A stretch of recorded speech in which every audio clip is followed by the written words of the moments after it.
Uroboyo, Onunde, limiting Emeravwe Vugbogi Obaka boy. Meeting at Trovio, Ukpere 1963. Ede Olo Koya Bubu Besa, or you to meeting Avioli. Okuyo Dagba Russia meeting, Chief Mighty Okolo. Oraye, Efa Kodete, Osiabeloy James Okpari, MC Ukoko na Akpawa Kodete, Ototara Shire, Ototaraye Ukoko na Ikbera David, Okpako Russia Ukoko na Jackson Kodete, Oraye Oro, Omotaka, Onovugakbo. Why to Jacob was a bag war, Ibrera, Kenemios Novovo, Oteko Wario, Wago, Equabara Bombo Munevio. Yeah, I really. Ukoko Emeravwe, Kaiba England, a Bena Romare, Ishamani Palaboy, Emeravwe. I really. Ukoko Emeravwe, Kaiba England. Ebena waro mare vishe manile palopo Emeravwe yo. Emeravwe kela tete atete wigolo le. Koko Emeravwe kela tete atete wigolo le. Ukoko Emeravwe kala bio England. Ebena waro mare vishe manile palopo Emeravwe yo.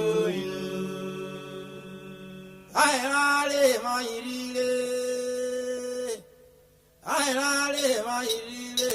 Ukoko Emeravwe, Kala bio England.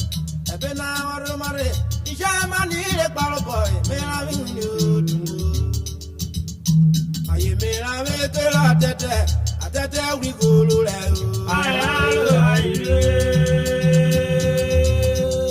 Ukoko Emeravwe kela tete, atete wigolo le. Ukoko Emeravwe, Kala bio England. Ebena waro mare vishamani le paloboy Emeravwe yo.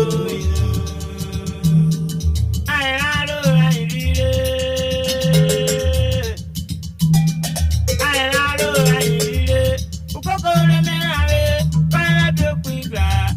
Ebena waro mare vishamani le paloboy Emeravwe yo. Emeravwe kela tete, atete wigolo le.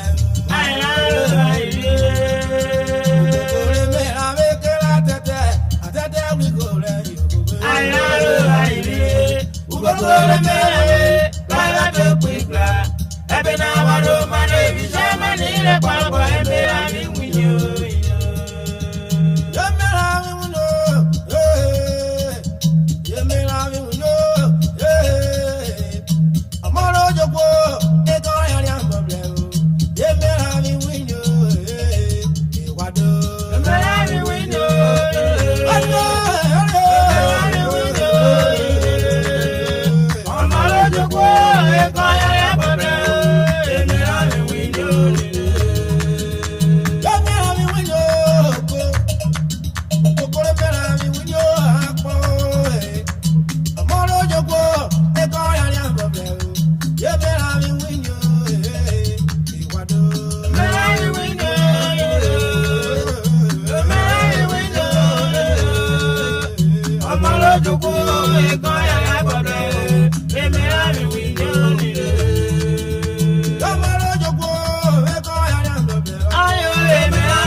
Yagana DJ,